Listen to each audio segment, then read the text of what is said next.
सर्वभूताय स्थितः। मैं सभी भूत प्राणियों के हृदय में स्थित सबका आत्मा हूं। शस्त्रधारियों में राम भी मैं हूं। नदियों में भागीरथी गंगा, सिद्धों में कपिल मुनि, ऋषियों में नारद, सब कुछ मैं हूं। पर पृथ्वी नाम वासुदेवो अस्मि, पांडवा नाम धनंजय।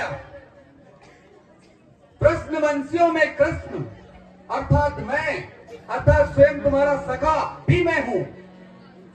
और पांडवों में धनंजय अर्थात तुम भी मैं हूं। पार्थ, तुम भी मैं हूं। इस रहस्य को ऐसे समझो पार्थ कि परम शक्ति परमेश्वर एक सागर है। ये चांद, सितारे, ये ग्रह, ये नक्षत्र, ये पूरा ब्रह्मांड, ये नदियां, ये पशु पक्षी, पेड़ पौधे, ये सब उस सागर में उठी लहरें हैं। सागर के बिना लहरें नहीं हो सकती पार्थ, लेकिन सागर लहरों के बिना हो सकता है। तुम एक लहर हो और लहर का स्वभाव है बनना और मिटना। हम सब लहरें हैं, किंतु लहरों के बनने और मिटने से सागर में किंचित मात्र फर्क नहीं पड़ता पार्थ, किंचित मात्र भी फर्क नहीं पड़ता। तुम में और मुझ में सिर्फ फर्क इतना है अर्जुन कि तुम स्वयं को यहां इस शरीर तक सीमित मानकर अपने को एक लहर समझ बैठे हो, और मैं अपने उस जल स्वरूप को जानता हूं जिसके बिना ना सागर सागर है और ना लहर लहर है। मैं सर्वस्व हूं प्राप्त, सर्वस्व। या यूं समझो अर्जुन कि इस पूरे ब्रह्मांड को मैं अपने एक अंश मात्र से धारण करके स्थित हूं। है कमल नयन, मैं सब कुछ समझ गया हूं।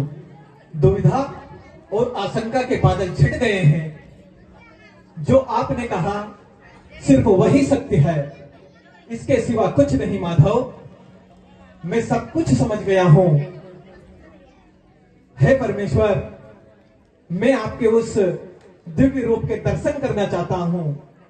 कृपा करके आप मुझे अपने उस अविनाशी स्वरूप के दर्शन कराइए माधव, दर्शन कराइए।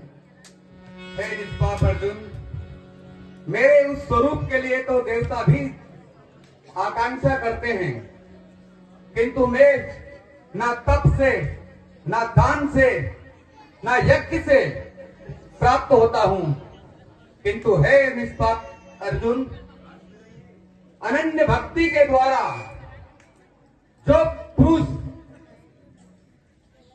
अपने कर्तव्य कर्म को निष्काम भाव से करता है और सारे कर्मों को मुझ पर आश्रित होकर मुझे अर्पित करता है, उसे मैं एक ही भाव से प्राप्त होने के लिए भी शक्य हूं।